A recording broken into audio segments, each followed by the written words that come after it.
I'm Victoria Bulahova here with Sam Horowitz at Sam's Boxing and MMA gym. Sam, you're taking on Matthew Echevarria on August 22nd at Horseshoe Casino. Could you give us your thoughts on that matchup, please? Well, you know, we both fought in the last show at the Horseshoe, and you know, he was victorious. He fought a good fight against Will Shalut, and then afterwards, he made it very clear that he's willing to fight anybody in the light heavyweight division.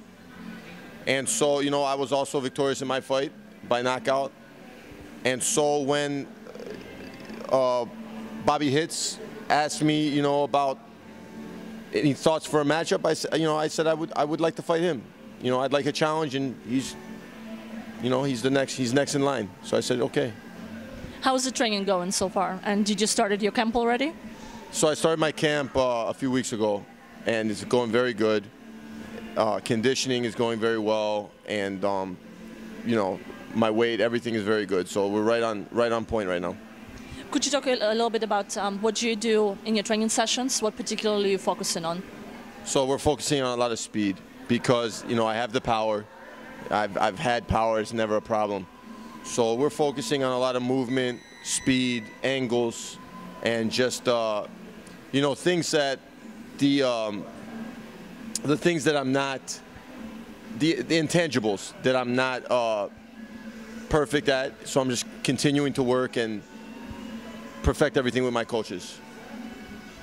Well, Matthew Echevarria is not a young fighter. Right. He's 44 years old. Yeah, he is. Before the May Horseshoe event, he hasn't fought in 13 years. Yeah. What made you agree to take on that fight? Well, here's the thing.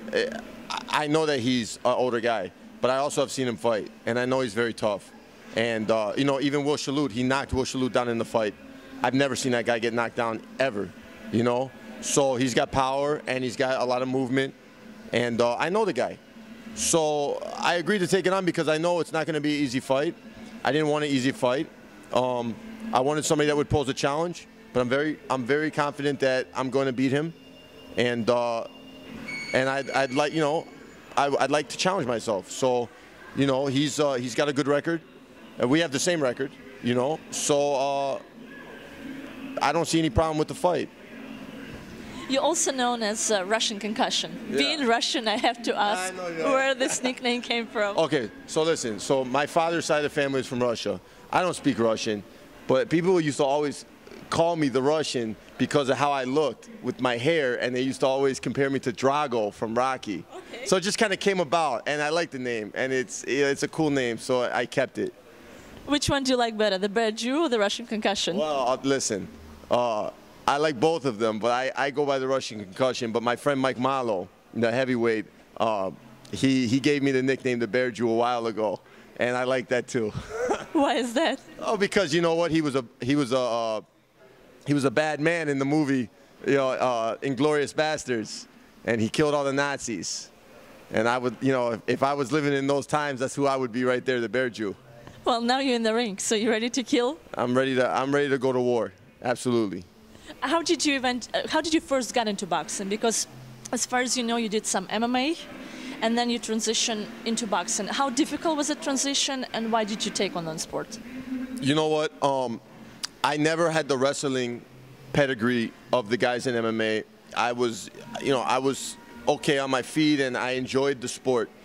But the more fights I won in MMA, the harder opponents I would face that were good wrestlers, and I just couldn't do anything with them. You know, I would just get taken down, and the fight would go to the ground. It would become a wrestling match.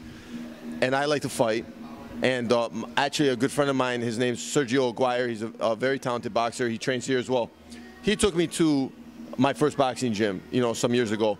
And so then I made the transition. I decided, you know what, boxing is what I'd like to do. And so I, you know, had an amateur career, you know, 25 fights total, and I turned professional. Well, in MMA, you can throw leg kicks. Did you throw leg kicks when you started doing boxing first? No, you know what?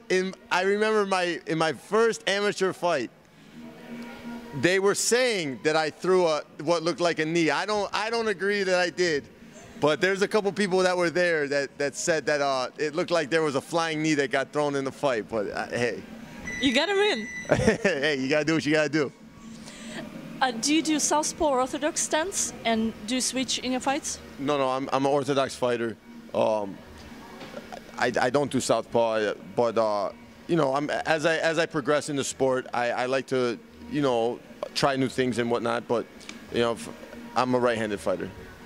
What as a boxer, as an athlete who does boxing, what qualities do you need to possess to succeed in your opinion?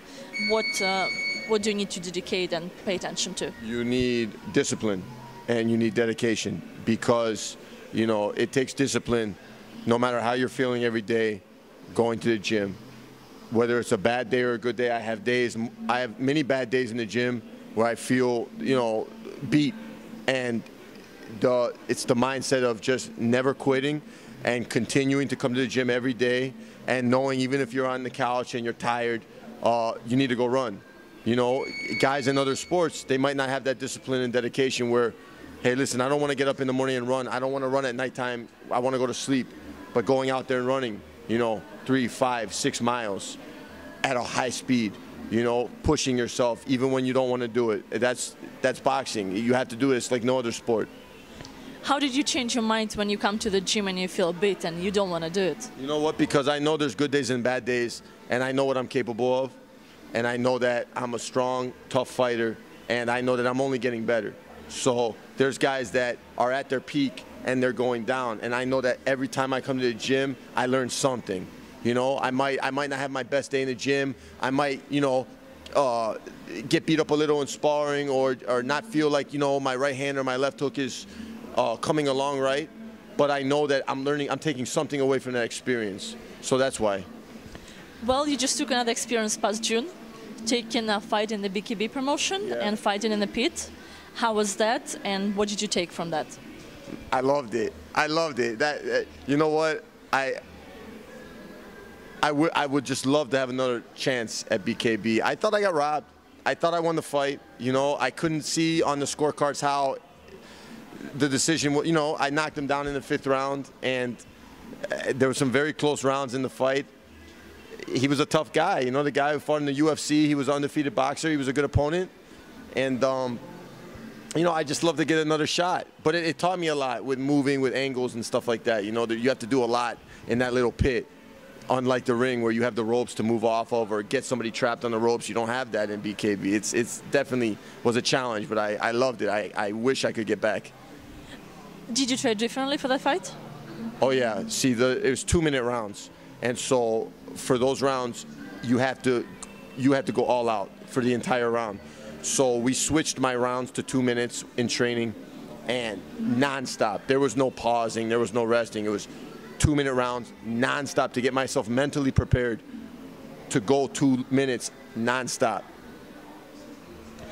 Well, as well, BKB, it's a pay-per-view event. What doors, in your opinion, it opens for you? Because it's another promotion of you as a fighter, as a boxer. Yeah. Well, you know, they saw that. You know, they saw that regardless of my lack of experience compared to some of the other fighters. I mean, Chris Spang, who I fought, had been boxing since he was 5 years old, and he turned pro, you know, 10 years ago. And you know, regardless of that, they saw what I'm willing to bring to the table. They saw that, hey, listen, I'm going to take on any guy, and I'm going to fight. And, you know, he hit me with a 630-pound of pressure punch to my chin. It did not take me down, and I came back. You know, the commentators were even saying, oh, I was ready to go. No, I wasn't ready to go. I was ready to go to war. That's it. I wasn't ready to go anywhere but to war. So they know that. Well, you got a chin of steel. Listen, I know what I'm getting into, and when I come, I'm coming to fight. I'm not coming, you know, to play around. And if a guy hits me, he hits me. But it's part of the game. It's what we sign up for. Well, just a little bit more than a year ago, Sam made his debut. Now 4 fights in, he's taken on the 5th opponent, Matthew Echevarria, on August 22nd at the Horseshoe Casino for Hitz Boxing show. Sam, just at the end, would you like to say any words to your fans, sponsors, fellow people at the gym? Hey, you know what? I train with the best guys. You know, my coach, Sam Colonna and Rita Figueroa, they're the best trainers in Chicago. And my sponsor, Glenn Muller, who, you know, always looks out for me and takes care of me. And you know what? Just all my training partners, my friends, Team Boom, Don George, Mike Hollywood Jimenez. Those are my guys. This is like a chant. Thank you very much for your time. Thank you so much. I appreciate it. Thank you. Nice to meet you. It's a pleasure. It was a pleasure.